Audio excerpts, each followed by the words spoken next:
Two-thirds of the world's uneducated children are girls. Two-thirds of the world's illiterate adults are women. Around the world, girls and women continue to suffer from a lack of education.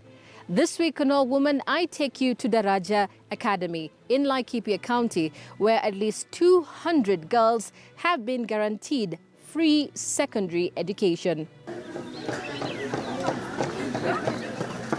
Daraja Academy is a boarding secondary school for Kenyan girls with top academic scores and exceptional leadership skills, but no means to continue with their education. With that title.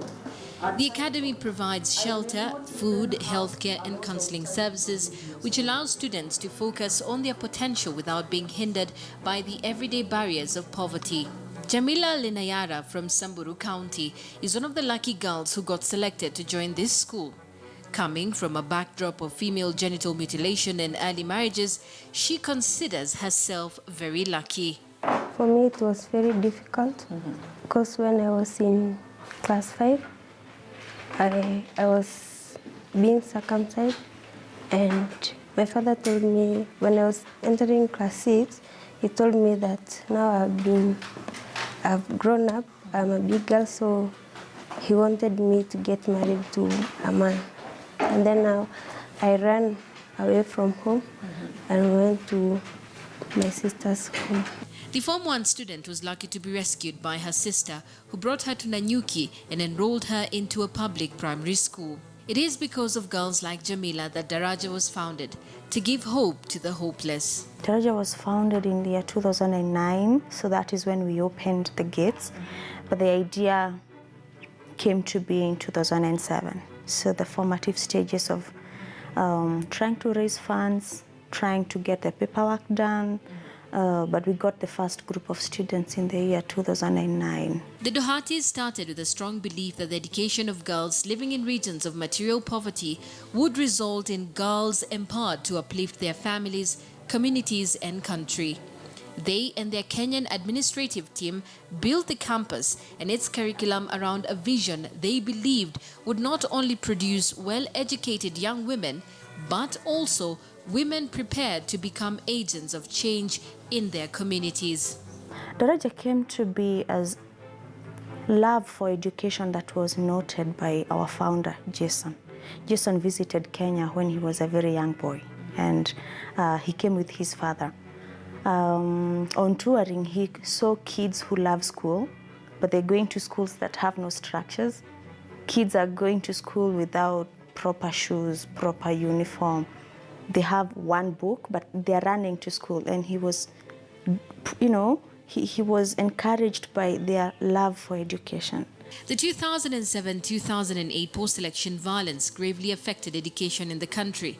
Displacement, loss of lives and damages to infrastructure saw the quality and number of children going to school, especially girls, reduce significantly. There was need to not just educate girls who would not go to school, but prepare girls who will go back to the communities and address the issues there.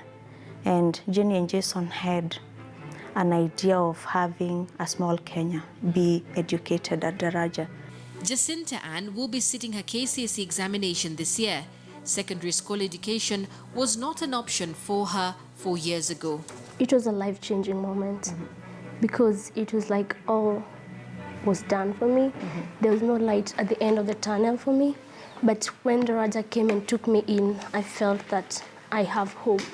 I have hope to do what I really wanted to do in my life, and I got some place that I can lean on to get an education.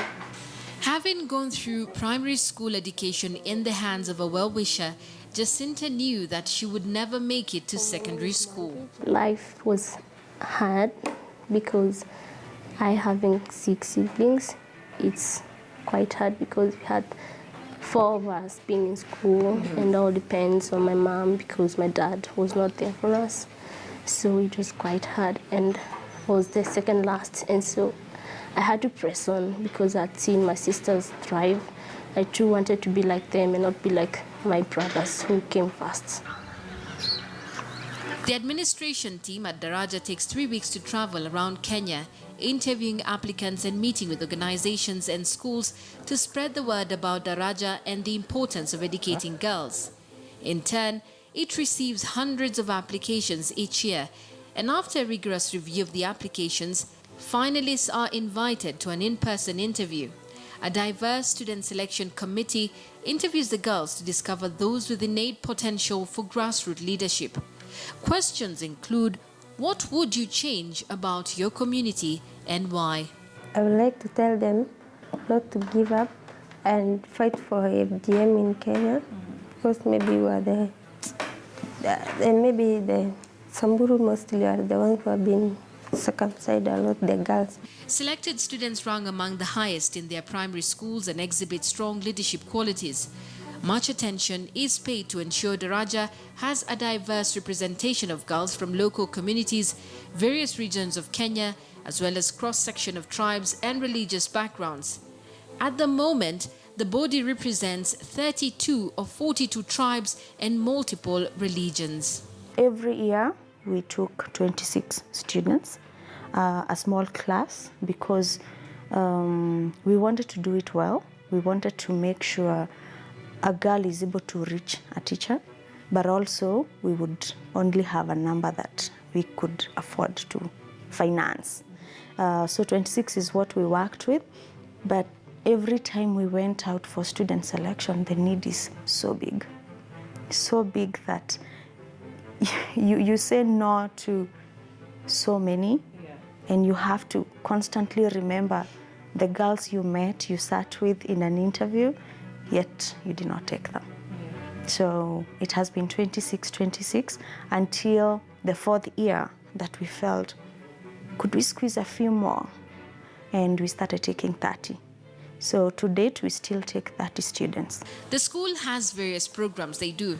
They have the Wish Class, which is a 4-year empowerment course designed to cultivate community leaders. The Wish program is divided into 2 focus areas. A 2-year focus on inward reflection teaches the girls to identify and understand their individual strengths, build self-esteem, and deal with traumatic issues from the past. And the following 2 years focus on outward-facing skills and helps the girls understand their identity in relation to the world and the role they can play as leaders in their communities. The students are also required to give back to the society. Each student has a requirement to pay for their time at the academy by performing 30 hours of community services each year at community centers, churches, mosques, and NGOs, educating others on a number of diverse topics ranging from HIV prevention to sustainable farming techniques to environmental cleanup. And to prepare the girls to face the real world after Daraja, the institution offers them a transition program. So transition program is a 5.5-month program. It runs from March and they graduate in August. Our transition program tries to prepare these girls who have finished Form 4, and we are driven to produce a girl who is community-minded, a girl who is ready for college, and a girl who is ready for career. That in an event she does not go to college, she can get a job. If she does not get a job, then how helpful is she in the community?